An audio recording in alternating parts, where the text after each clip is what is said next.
Assalamualaikum warahmatullahi wabarakatuh. Bismillah, alhamdulillah, wassalatu wassalamu ala rasulillah Sayyidina wa maulana Muhammad bin Abdillah. Asyhadu an la ilaha illallah wahdahu la syarika lah wa asyhadu anna Muhammadan abduhu wa rasuluh. Allahumma salli ala Sayyidina Muhammad wa ala ali Sayyidina Muhammad. Subhanaka la ilma lana illa ma 'allamtana innaka antal alimul hakim. Ma'asyiral muslimin, ikhwani rahimakumullah. Ruwiya 'anil Nabi sallallahu alaihi wasallam qala, diriwayatkan dari Nabi Muhammad sallallahu alaihi wasallam bersabda, la tajlisu inda kulli alimin illa alladhi yad'ukum minal khamsi ilal khamsi. Kata Nabi Muhammad sallallahu alaihi wasallam, jangan kalian duduk dengan orang alim kecuali apabila orang alim tersebut mengajak kalian dari 5 perkara kepada 5 perkara. Jadi orang alim pun masih dipilih-pilih. Tidak semua orang alim bisa diambil ilmunya. Dilihat dulu. Kata Rasulullah, ada orang alim yang boleh kalian duduk bersama dia, yang mengajarkan 5 perkara kepada 5 perkara. Yang pertama, minasyakki ilal yaqin. Apabila orang tersebut, orang teralim tersebut mengajak kalian dari kebimbangan menuju pada yakin. Yang tadinya bimbang, begitu duduk dengan orang alim, hadir di majelisnya, menjadi yakin. Hilang keraguannya, hilang kebimbangannya. Bukan malah tambah puyeng.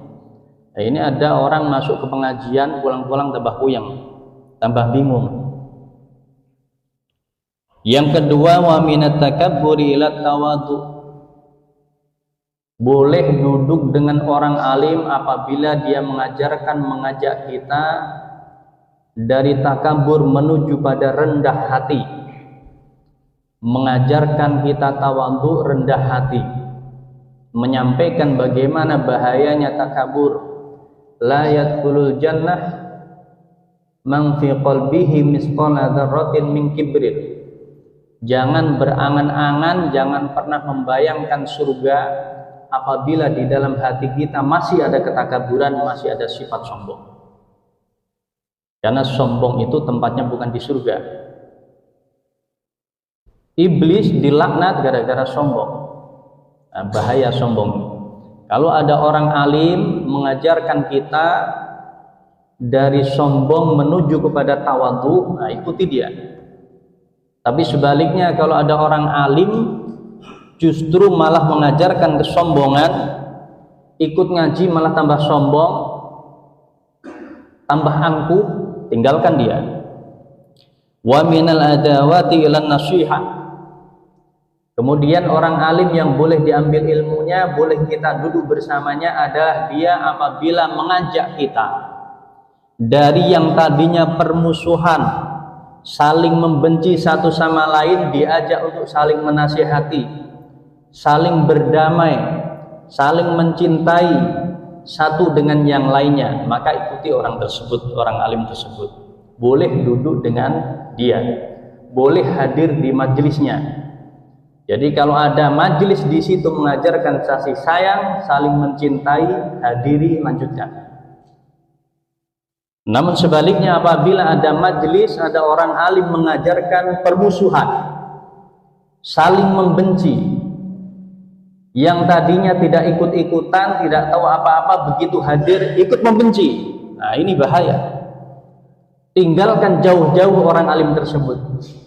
Karena Rasulullah Shallallahu Alaihi Wasallam dakwahnya menyatukan, dakwahnya memunculkan rasa kasih sayang satu dengan yang lainnya. Kecuali kebencian itu diarahkan dengan orang-orang kafir yang jelas-jelas memusuhi kita, menindas umat Islam, seperti yang terjadi di Palestina. Orang-orang Yahudi menzalimi orang-orang Islam, saudara-saudara kita. Wajib hukumnya kita mendukung orang-orang Palestina minimal dengan doa. karena mereka adalah saudara seiman, seislam. Tetapi kalau ada orang alim mengajarkan kebencian, saling memusuhi, yang dibenci, yang dimusuhi sesama muslim, sesama orang beriman, sholatnya sama, kitabnya sama, akidahnya sama, tinggalkan orang yang mengajarkan kebencian tersebut. Jadi ada ikut pengajian bukannya tambah senang sama orang, ikut pengajian bukannya tambah mencintai saudaranya seiman seislam, justru malah membenci orang. Keluar dari masjid nggak adem hatinya, malah panas. Nah ini kan aneh. Sedangkan panas itu adalah sifat iblis, sifat api, sifat syaitan. Ikut pengajian pulang harusnya dingin. Yang tadinya sumpet jadi lapang, yang tadinya datang penuh dengan amarah, begitu ikut pengajian adem seperti hanya Masjid Baitul Hakim, dingin begitu. Jangan keluar dari masjid, buka pintu tambah puyeng, lihat orang tambah marah. Nah ini bahaya. Wa minar riya ilal ikhlas. Dan apabila ada orang alim di situ mengajarkan, mengajak kita yang tadinya dari riya, pamer ibadah, menuju kepada ikhlas, maka ikuti dia. Yang tadinya kita suka pamer sedekah, kemudian diajarkan keikhlasan. Yang tadinya kita suka pamer dengan tahajud, baik itu pamer secara terang-terangan maupun pamer yang di situ secara halus, lewat WA dan lain sebagainya. Bangunin tahajud lewat WA, yuk tahajud jam 3 malam, siapa yang baca, siapa yang mau balas? Ini kan takutnya ada motif-motif tertentu agar apa? Ini loh saya sudah bangun jam sekian. Nah itu takutnya di situ ada riya. Nah, kalau ada orang alim mengajarkan ikhlasan, ikuti. Wa minar raghbati ila zuhdi, dan dari mencintai dunia menuju kepada zuhud di dunia. Kalau ada orang alim mengajarkan kita untuk zuhud, zuhud itu artinya bukan meninggalkan dunia, bukan.